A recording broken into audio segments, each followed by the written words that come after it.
Hi there.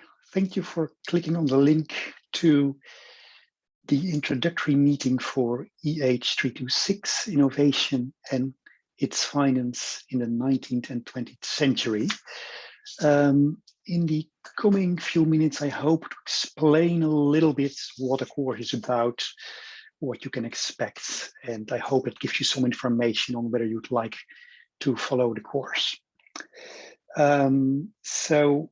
First of all, this is a third-year undergraduate economic history option. It's available to third-year economic history students. And the topic is innovation. That's the key topic. So yes, we deal with finance, but only in as far as it affects innovation. So in this course, it will be mainly venture capital, the way we deal with finance, and also a bit, how big firms finance R&D and how finance matters for what R&D is done or not. So there are various things we do in the course. So as I said, we look at venture capital, both at very early forms of venture capital, kind of proto-venture capital in the 18th century, in the 19th century, all until, roughly the present day. We look at institutions in the development of innovations. We look at things like corporate R&D labs and how these, laboratories emerged in the later 19th century. We look at the role of patents. We look at the role of independent inventors. We look at new products and other ways that we can measure new products, that we can find out how new products work.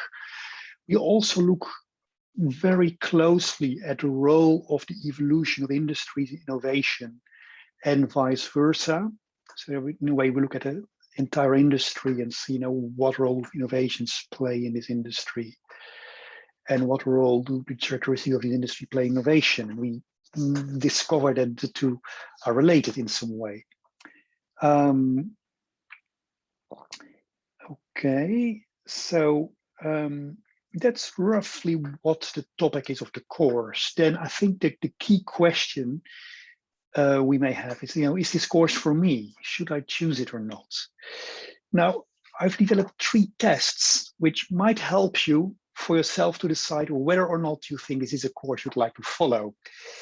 And the first test you can do, and which I invite you to do, is to write an essay of about 2,000 words, about 2 or 3 pages, about one of the following topics. So the key topic I suggest is the development of the airplane in the 1840s. Now, some of you may realize the airplane was not developed, at least not commercially, in the 1840s.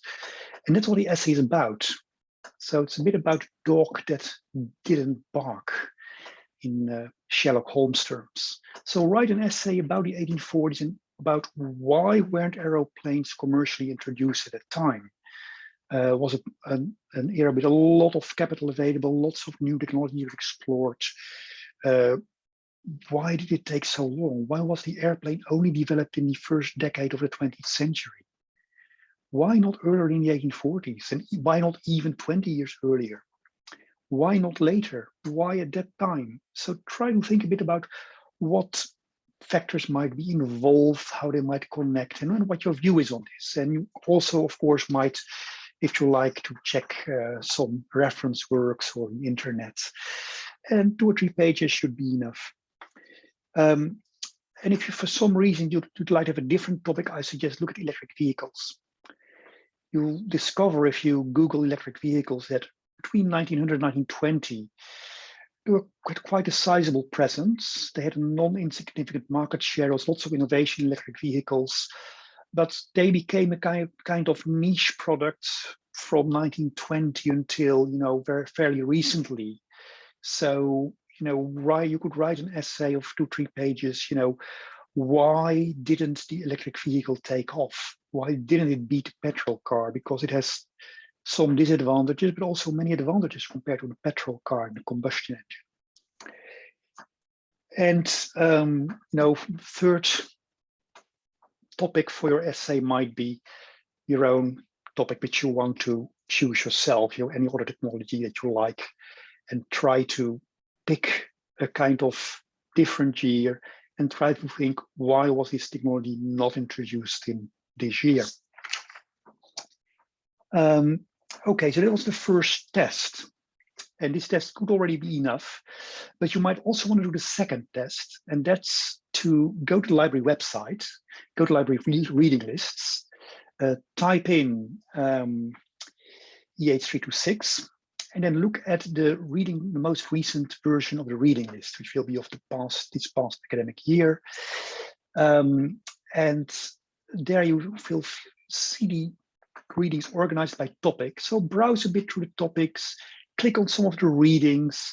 If a paper looks particularly interesting to you, then please, click on it and have a read through it.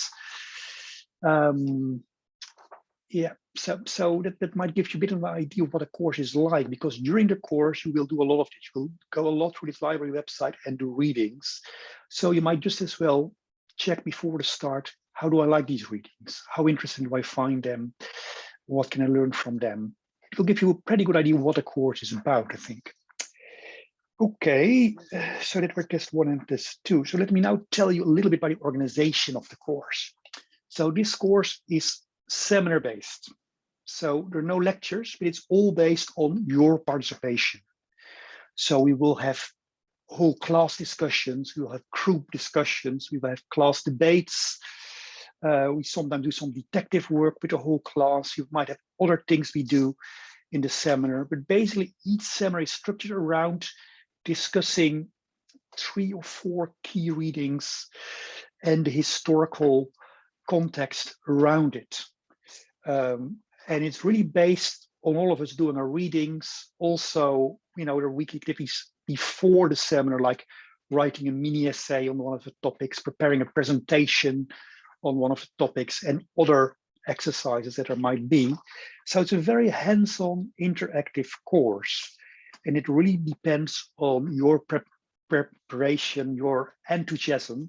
So that's why it's so important to think, is this a course for me? Because if it is, then it will be a breeze and you will enjoy it, you will be motivated.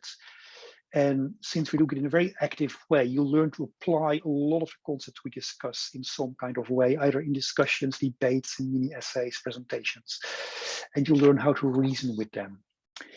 But it's a very interactive course.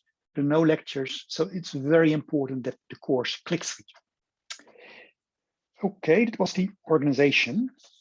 Now, those of you who've paid careful attention have realized that I mentioned I would offer you 3 tests which you can do yourself to see if this course for me. So you might wonder, where is test 3? Well, test 3 will come in a minute. So before we do test 3, I think I just want to mention, if you have any further questions or so, do feel free to email me or come by to my office hours, or find a way to contact me and have a chat with me, or email me some questions. So I can always answer any questions, because I can't foresee every question you may have in this video. And also the video will become incredibly long. And that brings me to test 3. So I think if by this moment you're still listening to the video and you haven't fast forwarded it, then it's also a pretty good indication that this might be the course for you. Yeah, so that's the 3rd test. So I wish you very good luck with the 3 tests. And I hope to see those of you really inspired by this course. I hope to see you in the seminar room, the late September, beginning of October. Okay, goodbye and good luck.